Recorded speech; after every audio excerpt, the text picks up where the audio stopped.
Hi everyone, welcome to online job update.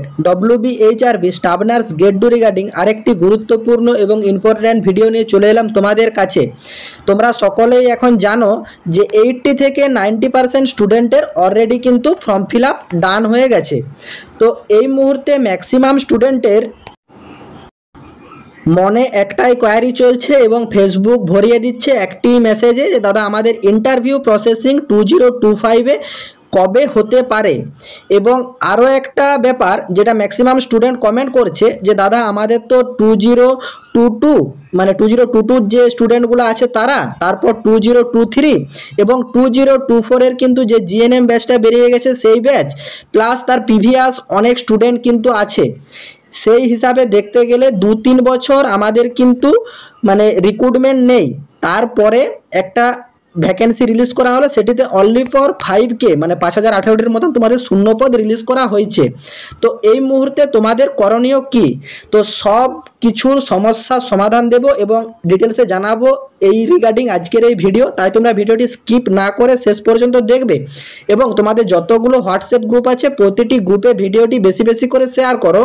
যারা এখনও চ্যানেলে নতুন এই রকম লেটেস্ট জেনুইন চাকরির আপডেট এবং ফর্ম ফিল আপের ভিডিও সবার আগে দেখার জন্য চ্যানেলটি সাবস্ক্রাইব করে সাথে থেকো এবং ভিডিওটি ইনফরমেটিভ মনে হলে একটি লাইক দিয়ে যেও।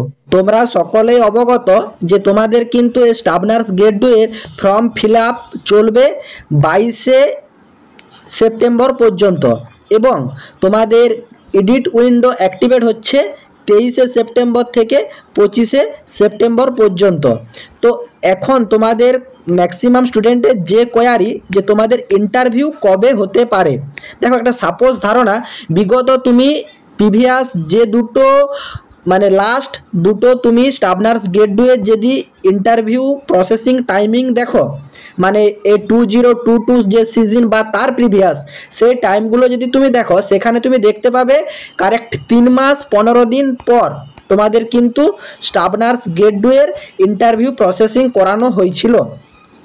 আমি এটা যেটা বলছি সেটা তোমরা নিজেরা সার্চ করেও দেখে নিতে পারো, কারণ এখনও অনেকের মনে থাকবে যে হয়তো যে মন গড়া কাহিনী বলছে। তোমরা প্রিভিয়াস যে ভ্যাকেন্সির আপডেট কবে তোমাদের ফর্ম ফিল আপ সারা হয়েছিল এবং কবে তোমাদের ইন্টারভিউর প্রসেসিং দিয়েছিল সেই নোটিফিকেশান তোমরা নেট থেকে ডাউনলোড করে চেক করে নিতে পারবে। তো 3 মাস 15 দিন নাগাদ তোমাদের 2022 বা তার প্রিভিয়াস যেগুলোতে ছিল সেগুলোতে কিন্তু ইন্টারভিউ প্রসেসিং করেছিল।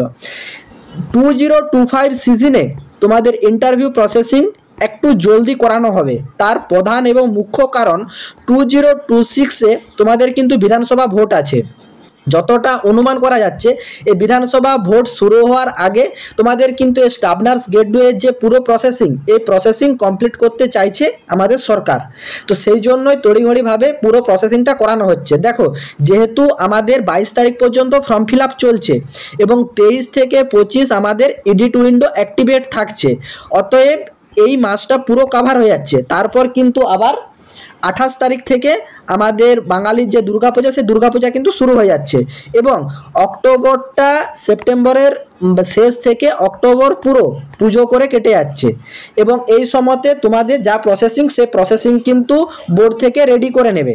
তারপর তোমাদের কিন্তু নভেম্বরের শেষ ইয়ানি ডিসেম্বর জানুয়ারি নাগাদ তোমাদের কিন্তু একটা ইন্টারভিউর গুড নিউজ পেতে চলবে, মানে তোমাদের কিন্তু ইন্টারভিউ প্রসেসিং করানো হবে এই ডিসেম্বর জানুয়ারি নাগাদ। দেখো তাও কিন্তু আগের যে রুল সেই রুলই প্রায় ফলো করা হয়ে যাচ্ছে। তোমাদের সেপ্টেম্বরে শেষ হচ্ছে, সেপ্টেম্বরের শেষটা ছেড়ে দিচ্ছি, অক্টোবর নভেম্বর এবং ডিসেম্বরে তোমাদের কিন্তু ইন্টারভিউ প্রসেসিং করবে। আগের বারে যেগুলোতে 3 মাস 15 দিনের মতো তোমাদের হাতে টাইম ছিল, এবারে হয়তো তুমি 2-2.5 মাসের ভিতরে ইন্টারভিউর একটা গুড নিউজ পেতে চলেছ। এরপর বাকি যে তোমাদের প্রসিডিউর সেটা কিন্তু ধাপে ধাপে কমপ্লিট করানো হবে। যতটা অনুমান করা যাচ্ছে ডিসেম্বর জানুয়ারি নাগাদ তোমাদের কিন্তু ইন্টারভিউ প্রসেসিং করানো হবে।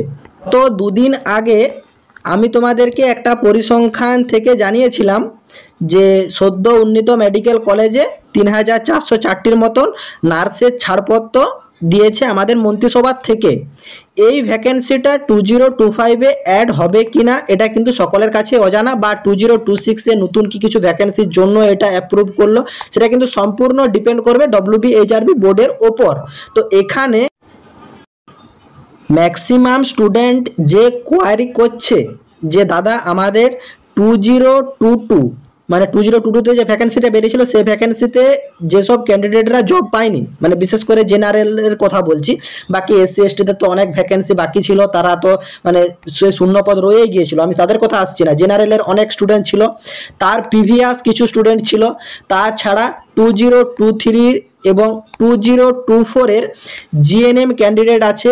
এগুলো তোমাদের গভর্নমেন্টের কথা বলা হচ্ছে। তারপর প্রাইভেট সেক্টরের বিভিন্ন জায়গার থেকে আছে, ব্যাঙ্গালোর বলো, অন্ধ্রপ্রদেশ বলো, তোমাদের উড়িষ্যা বলো, বিভিন্ন স্টেটের কিন্তু প্রাইভেট কলেজ থেকে পাস আউট হয়ে আছে, তারা কিন্তু ওয়েস্ট বেঙ্গলের রেজিস্ট্রেশন কালেক্ট করে নিয়েছে এবং তার যে ডেট 7/8/2025 আগে যে ক্রাইটেরিয়া দেওয়া আছে সেই ক্রাইটেরিয়ার আগে কিন্তু ফুলফিল করে নিয়েছে অনেক স্টুডেন্ট। তো সেই রিগার্ডিং দেখতে গেলে 2-3 বছরে একটা হিউজ পরিমাণ তোমাদের অ্যাপ্লিকেশন জমা পড়ছে WBHRB বোর্ডের কাছে, কিন্তু তোমাদের ভ্যাকেন্সি তো থাকছে অনলি ফর 5K, যেটা রিলিজ করা হয়েছে, 5018টি শূন্যপদ আছে। তো বর্তমানে এই জায়গাতে দাঁড়িয়ে তোমাদের করণীয় কিছুই নেই, মানে তোমরাও চাইলেও কিছু করতে পারবো না, সব ইউটিউবাররা চাইলেও কিছু করতে পারবে না, কিন্তু তোমাদের হাতে একটি রাস্তায় এখন খোলা আছে। ম্যাক্সিমাম স্টুডেন্টদেরকে জানানো হচ্ছে যে তোমরা যে পেজে ফর্ম ফিল আপ করছো সেই এই পেজটাতে এসে কিছুটা স্ক্রল ডাউন করলেই তোমরা দেখতে পাবে এইখানে কিন্তু একটা মেল আইডি শো করছে।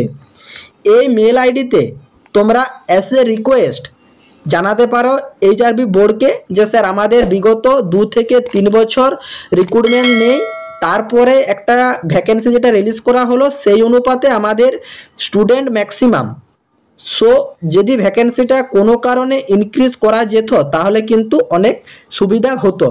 এই হিসাবে তোমরা একটা মেল করো WBHRB বোর্ডের কাছে। আমি অলরেডি মেল করেছি এবং যে স্টুডেন্টগুলো আমার এখানে পার্সোনালি গাইড নেয় তাদেরকে আমি মেল করেছি। এরপর আসি অনলাইনে, যারা তোমরা আমার এখান থেকে তথ্য নাও তোমাদেরকেও এই একটাই বলার কথা, এই মেল আইডিতে গিয়ে মেল করো। আমরা যেমন মেল করছি 2-5 জনের মেলে হবে না, ম্যাক্সিমাম স্টুডেন্ট মেল করো এই মেল আইডিতে যে ভ্যাকেন্সিটা যদি ইনক্রিজ করা সম্ভব হয় একটু ইনক্রিজ করুন, বাকিটা সম্পূর্ণ ডিপেন্ড করবে বোর্ডের উপর। দেখো যেটা সবথেকে প্লাস পয়েন্ট, আমাদের 22 তারিখে কিন্তু ফর্ম ফিল আপের লাস্ট ডেট হচ্ছে, এখনও পর্যন্ত অ্যাপ্লিকেশন জমা পড়েনি বোর্ডের কাছে, তার ভিডিও কিন্তু আমার চ্যানেলে অলরেডি প্রকাশ করা আছে। অনলি ফর টেকনিক্যাল এক্সপার্ট দ্বারা চেকিং হওয়ার পর তাদের কাছে জমা পড়বে, সো তারপরই তারা জানতে পারবে তাদের কাছে কতটা পরিমাণ ভ্যাকেন্সি হয়েছে। এখন তোমরা আমরা 2-3 বছরের একটা আনুমানিক হিসাব করছি, 22 তারিখের পর কিন্তু বোর্ড ফাইনালভাবে জানতে পারবে তাদের কাছে কতগুলি জমা পড়েছে, সেই রিগার্ডিং তারা চাইলে ভ্যাকেন্সি কিন্তু ইনক্রিজ করতে পারে। আশা করি তোমরা সম্পূর্ণ ব্যাপারটা বুঝতে পারলে। তোমাদের যে কোয়ারিগুলো ছিল সেই কোয়ারিগুলো ক্লিয়ার করার চেষ্টা করলাম। এখনও পর্যন্ত তোমাদের যদি কোনো জায়গাতে বুঝতে অসুবিধা হয় ফর্ম ফিল আপ রিগার্ডিং বা আদার্স যে কোনো রিলেটেড, তোমরা পার্সোনালি ফেসবুকে মেসেজ করতে পারো বা কমেন্ট বক্সে কমেন্ট করতে পারো, এবং আরও ইনফরমেটিভ ভিডিও ইন ফিউচার পাওয়ার জন্য চ্যানেলটি সাবস্ক্রাইব করে সাথে থেকো এবং ভিডিওটিতে একটি লাইক দিয়ে যেও। টাটা।